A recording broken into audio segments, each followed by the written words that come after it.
Hi y'all, welcome back to my channel. If you're not subscribed, go ahead and click that button. Please give me a thumbs up if you think this is a good story or informative. Either way, it's my story and thank you for watching.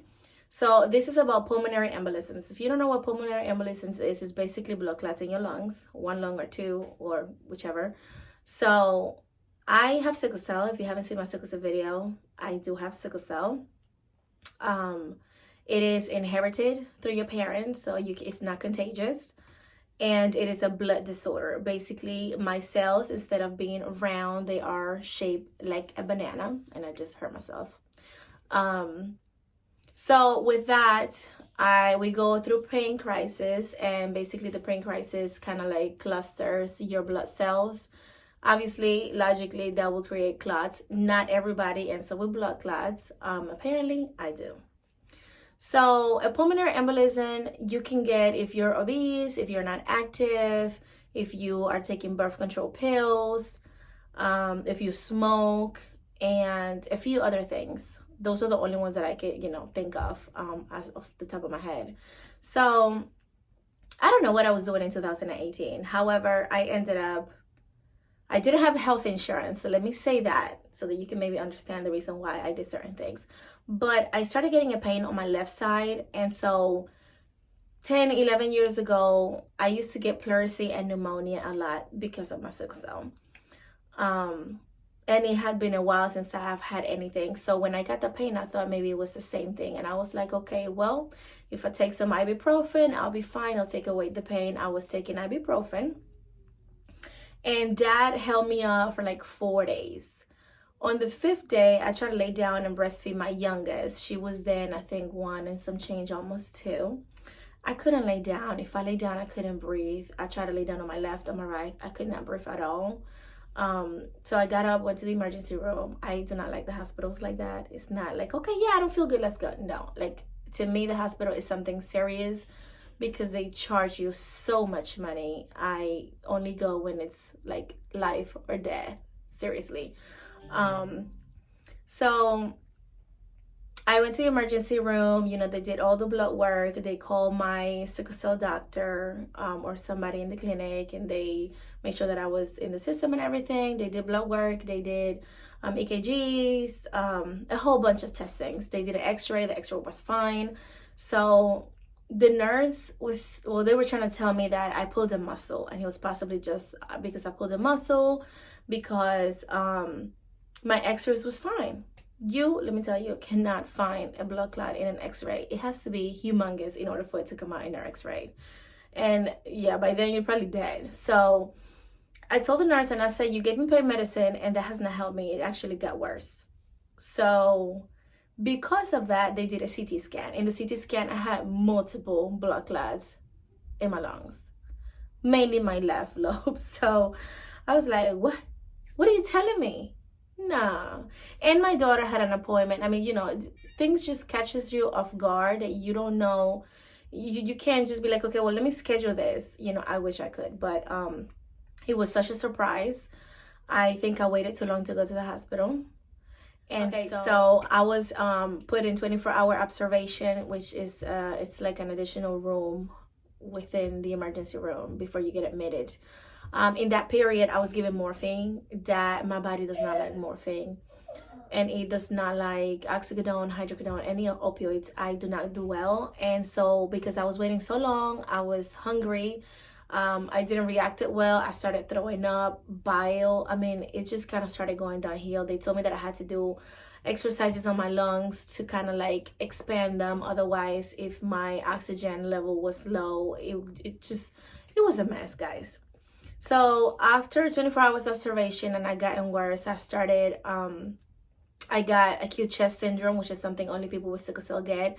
It's basically pain on your lungs, some, I believe, inflammation. I'm not sure. I really can't explain it. I probably had it before and they told me it was pneumonia. So, but it's very similar to pneumonia. So, the way it felt was basically you take a deep breath, and you can't go but so much, and it hurts. It's like a pain, either your right or your left side, and it goes inward to the middle. It's very uncomfortable. You can't do anything because it hurts so bad. And got admitted, and I spent 15 days in ICU.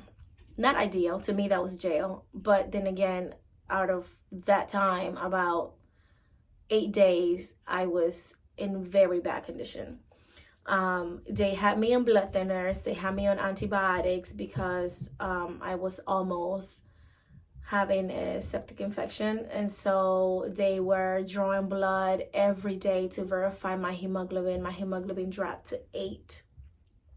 I'm normally in like 10. 8, it's not ideal. It's obviously not bad like if you're in 2 or 4, but for me it was bad. I was so pale, so drugged up on everything that they were giving me because I had so much pain. I couldn't breathe. I could only breathe. They give me a thing that measures your breath. And so when you take a deep breath, it's supposed to go all the way up. I was up to here. Like I could barely pass number 5 on that thing. I wish I would have brought the thing to show you guys. And so, you know, my sister had to fly from Texas to Virginia to help me. My husband was in an academy that he needed to finish. He couldn't take days off, but you know, when he got off of work, he was there trying to help out. My mom was watching my kids. I don't have that. I don't have family here except my mother. So it was really difficult. I had to let my kids stay with family members that they normally don't stay with. And so it definitely took a toll on the family. No, nobody started a meal train or anything like that. I normally don't share these things, so this is very big for me to just sit here and make this video to let you know about my experience. What really got me out of that, because I was just going downhill and I was just going bad. I couldn't breathe. They did 2 x-rays. I had fluid in my lungs. I was coughing up blood and this yellow mucus. I'll probably post a picture so you can see. I looked pale. I actually couldn't even wipe myself. I needed help from nurses and family members that were there to wipe me down because just stretching my hand to try to reach and wipe will hurt so bad, and I was out of breath. I was in an oxygen tank. I had to just stay in the bed, couldn't do much. Most of the time I was either sleeping, doing the exercises, which were so painful, and I was with medicine, pain medicine. So it was really difficult. It took a team of so many people. If my sister wasn't there just pushing, do your exercises, or, you know, try to encourage me to do it, it would have been a done deal for me. So the exercises helped so much with expanding my lungs and, you know, letting the anticoagulants break through the clots. The thing that the doctors, I think there was a set of 5-6 doctors, they agreed that the best chance for me would be to have a blood transfusion.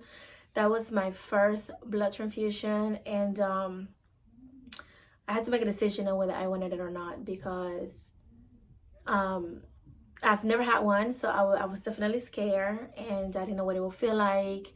Luckily, it really didn't feel too much different. It just kind of feels cold when it comes in, no different than when they do the IVs. I did have a roommate in my room, which made it difficult because I don't know what she had.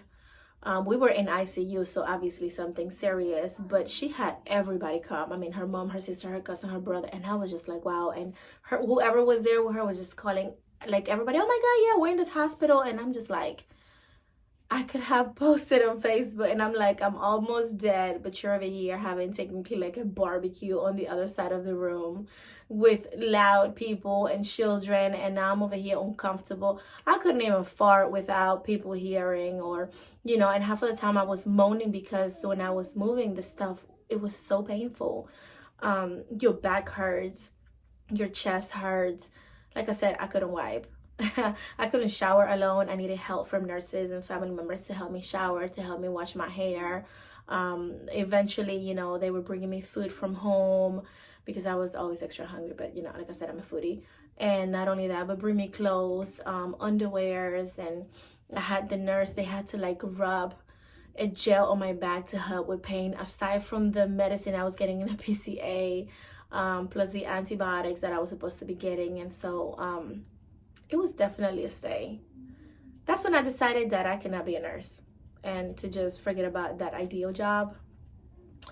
And I got the blood transfusion, and about 2 to 3 days after, I got dismissed. Obviously, I still had to take it easy. You know, you can't just get out of the hospital and start running and doing exercisings or going partying. So I guess that was like life telling me in a way to kind of like slow down and catch my breath, because I do always be trying to do so much. So that was my first experience with a PE. Honestly, there is so many people who have not survived a pulmonary embolism because the blood clots get stuck in their heart and they get a heart attack and they die. Some people, the blood clot goes to their brain and they die. So it's not something to joke or play around with. Obviously, I've never had that happen to me, so it was definitely new, and I was in shock. I was like, what? You telling me I got what? I was hoping they were going to tell me, like, okay, well, you know, you got pneumonia, let me send you some antibiotics, go home. No, I never knew that me waiting so long and it getting so much worse was going to you know, just maybe a 5-hour stay at the ER would have turned out into 15 days in ICU. You know, when the nurses know your name and they want you to go home, but you're still there because your body's not recuperating at 100%. That blood transfusion, to whoever donated that blood that I received, thank you so much. Technically, you saved my life. And guys, I encourage you, if you can donate blood, it saves lives. I am a true survivor from pulmonary embolism, and I guess it's, to me, in my eyes, it's a miracle that I didn't die, because I waited 5 days before I got seen. Obviously, the bill, I'm still paying on the bill. But I thank you and appreciate all those people that donate blood, regardless of whatever is going on or differences you have with people. Just knowing that you're donating and you're doing something good for somebody, and that one day you could be saving either a child or an adult or an elderly, it means so much. So thank you.